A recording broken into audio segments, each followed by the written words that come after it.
Hey, I'm Allison from Learning at the Primary Pond. I'm a literacy specialist for K-2, and in this video, I'm going to explain how I introduce literacy centers at the very beginning of the school year using 4 different stages. Stage 1 is all about teaching kids some of the literacy activities that they'll eventually be doing in centers. So at the beginning of the school year, we're not rotating through literacy centers at all. I still, keep that block of time for literacy centers, but what I do instead is I will teach them mini lessons on those activities that they might be doing in centers eventually and give them practice in a whole group setting. So let's take the independent reading example. At the beginning of the year, I'm going to have multiple mini lessons planned on how to read independently. And so I might teach one of those mini lessons, do some modeling, have a couple of kids model for the rest of the group, and then everybody goes and spends a few minutes independently reading, practicing what I just taught them.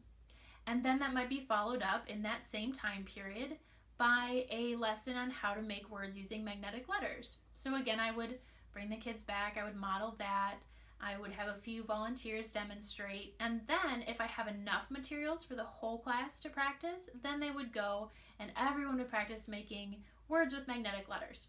However, sometimes I don't have enough materials, so what I'll do in that case is the rest of the class will be working on a simple activity like handwriting practice, and then I'll pull small groups one at a time to practice the activity that I just showed them, which was magnetic letters in this case, or making words with magnetic letters.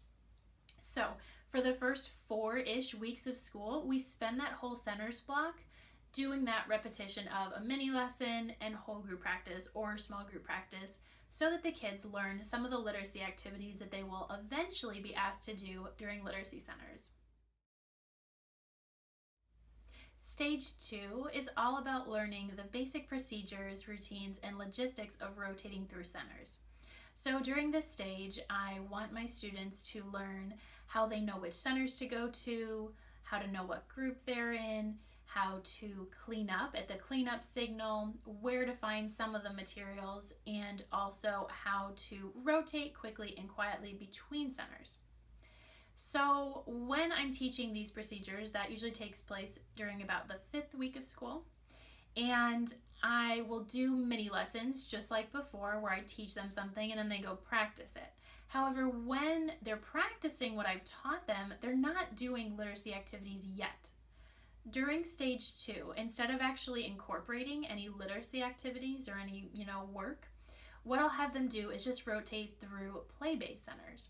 So, one center might be a Play-Doh center and another center might be they're working with magnet blocks or pattern tiles, something like that. So the work of this stage is really not what they're actually doing in the centers. It's they're learning the procedures. How do they rotate? How do they stay in one place? How do they know when to rotate? Things like that. By the time you've reached stage 3, your kids know the routines and procedures of rotating through centers. They know how to do some different independent literacy activities. So now you're going to combine those two things. So what I do is about the 6th week of school, this can vary depending on your students, I will begin replacing those play-based stations with literacy centers. So on Monday, all of the centers might be play-based except then I introduce the independent reading center. And then on Tuesday, all of them are play-based, but we have the Independent Reading Center and I introduced the Partner Reading Center. So gradually, all of those play centers are replaced with the real literacy centers that we're going to be using for the school year. And then as we get toward the end of that, what I like to do is spend some time stepping back and making sure that the kids can actually work independently. Because up until this point, I haven't really been pulling small groups. I haven't been teaching guided reading. So I need to see that they can solve problems independently as I've taught them to. So I'll ask them to pretend that I'm invisible. I'll stand at the back of the classroom and just kind of observe, try not to intervene. And when I feel that the kids are able to do that, they're able to work independently, then we move on to stage 4. So stage 4 would just be regular literacy centers as you would normally do throughout the school year.